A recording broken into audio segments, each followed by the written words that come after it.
বাংলাদেশ ভারত চালাইতে পারবে না। তখন অনেকেই বলেছে যে বিকল্প আমরা তৈরি করে নেব। তারপর শেখ হাসিনার এই যে অপ্রতিরোধ্য হিসেবে একক হিসেবে তুলে ধরা, সেখানে হয়তো অ্যাক্টিভিস্ট যারা তারা একটা স্ট্যাটাস দিয়েছে, লেখালেখি করেছে, সেক্ষেত্রে যে ঠিক ওই যে বাংলাদেশের দীর্ঘদিনের ট্রেডিশনাল পলিটিক্সে আওয়ামী লীগ এবং বিএনপি দুটো দল ক্ষমতায় পর্যায়ক্রমে ছিল, রাজনীতিতে অনেক ক্ষেত্রেই ওই বলয় কেন্দ্রিক ছিল। কিন্তু আওয়ামী লীগের গত এই 16 বছরের কার্যক্রমে অনেকে যারা প্রকৃত রাজনীতি করে তারা কিন্তু আওয়ামী লীগের কাছ থেকে সরে গিয়েছে। এবং এই জুলাই গণ অভ্যুত্থানেও দল মত নির্বিশেষে যে সমস্ত মানুষ ছাত্র আন্দোলনের পক্ষে ছিল কিংবা এই অন্যায়ের প্রতিবাদ করেছে, অবশ্যই তাদের মধ্যে বিবেক আছে, তারা পরিবর্তনের পক্ষের লোক। সেই হিসেবে আমার মনে হয় যে তাদেরকে আমাদের ওইভাবে মূল্যায়নটা করতে হবে, কারণ এই ধরনের পরিবর্তনের পরে প্রত্যেক সমাজেই বড় ধরনের ডিভিশন তৈরি হয়। এখন কালচারালি ধরেন একজনে ফর এক্সাম্পল আগে আওয়ামী লীগ করেছে, বাট জুলাই থেকে তার একটা শক্ত এবং শক্তিশালী ভূমিকা ছিল। সুতরাং কোনো কারণে না পেরে তাকে কোণঠাসা করার জন্য কিংবা তাকে আপনার বলবেন কি একটা বিব্রত করার জন্য, সাইজ করার জন্য তার পুরানো এই কর্মকাণ্ড নিয়ে হয়তো অনেকেই মানে সামনে এনে অপমান অপদস্থ করার একটা চেষ্টা করে।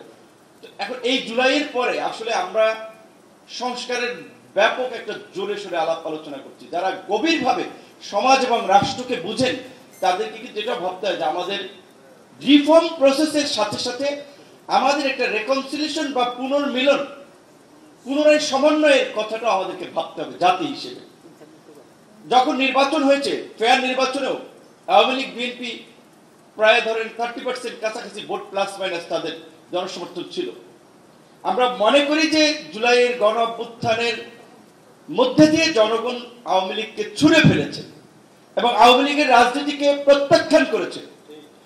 একই সাথে আওয়ামী লীগের সাথে আওয়ামী লীগের যারা দোসর ছিল এই 16 বছরের ফাঁসিবাদ কায়েমে, যারা রাজনীতি লুটপাটের হালুয়া রুটির ভাগিদার ছিল, জাতীয় পার্টি সহ আরো যারা, অবশ্যই তাদের এই গণ অভ্যুত্থান পরবর্তী বাংলাদেশে রাজনীতি করার অধিকার থাকে না।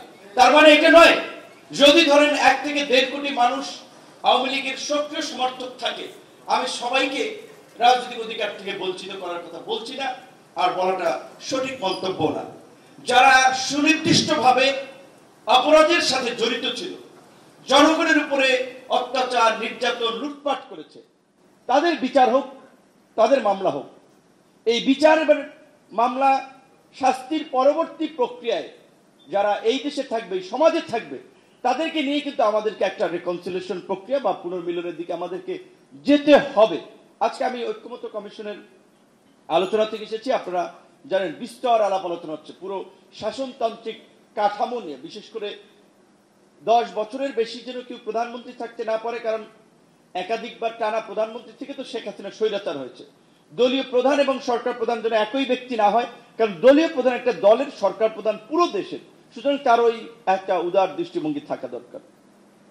আমাদের দেশের রাষ্ট্রপতিকে বলা হয় যে তিনি আপনার মিলাদ এবং কবর জিয়ারত ছাড়া আসলে ওনার কোনো দায়িত্ব নাই, ডিউটি নাই, ক্ষমতা নাই।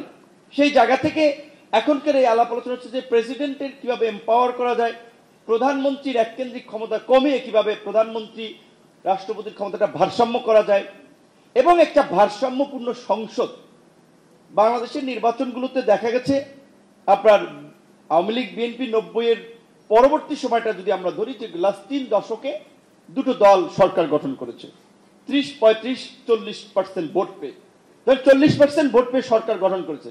আর 60% মানুষ তাদের মতামতের কোনো দাম নাই। 40% ভোট পেয়ে যা ইচ্ছে তারা সংসদে আইন বানাচ্ছে, সিদ্ধান্ত নিচ্ছে। বিরোধী দলের খালি আন্দোলন ছাড়া রাজপথে কোনো কাজ নাই। কিন্তু সেই কারণে আমরা বলছিলাম যে বাংলাদেশে যদি আনুপাতিক হারে নির্বাচন ইন্ট্রোডিউস করা যায়, সেটা হচ্ছে এই একদলীয় আধিপত্য বিস্তারের সংসদের পরিবর্তে একটা ভারসাম্যপূর্ণ সংসদ হবে।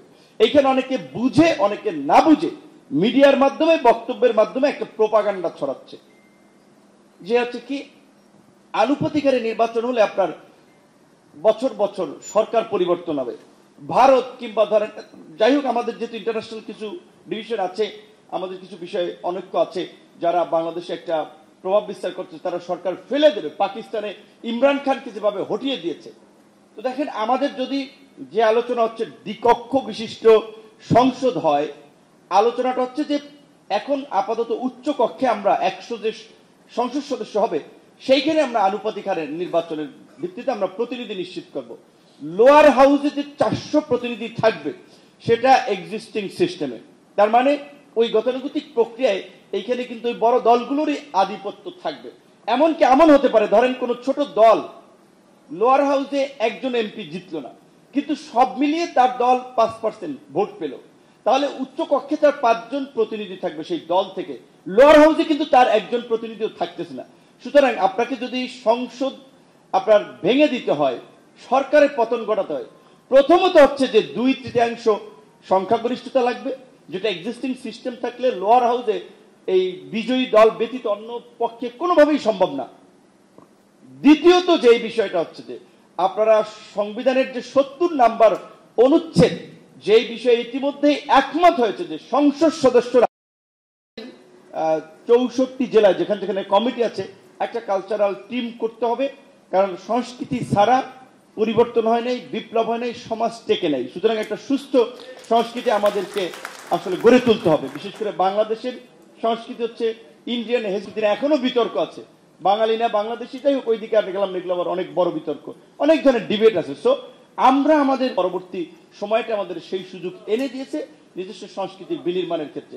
সেই জায়গা থেকে গণ সংস্কৃতি পরিষদ কাজ করে যাবে, তাদের প্রতি সেই প্রত্যাশা এবং শুভকামনা। আজকের কমিটি লিস্ট খসড়া তালিকা আপনার তারা এখানে করেছে। আর একটা কথা জানিয়ে রাখা দরকার, এই রাশেদ ভাই ভুল করেছে, তার হয়তো খেয়াল নাই, 2022 সালের 7ই অক্টোবর আর একটা ঐতিহাসিক দিন, 6 অক্টোবর আবরারকে 2019 সালে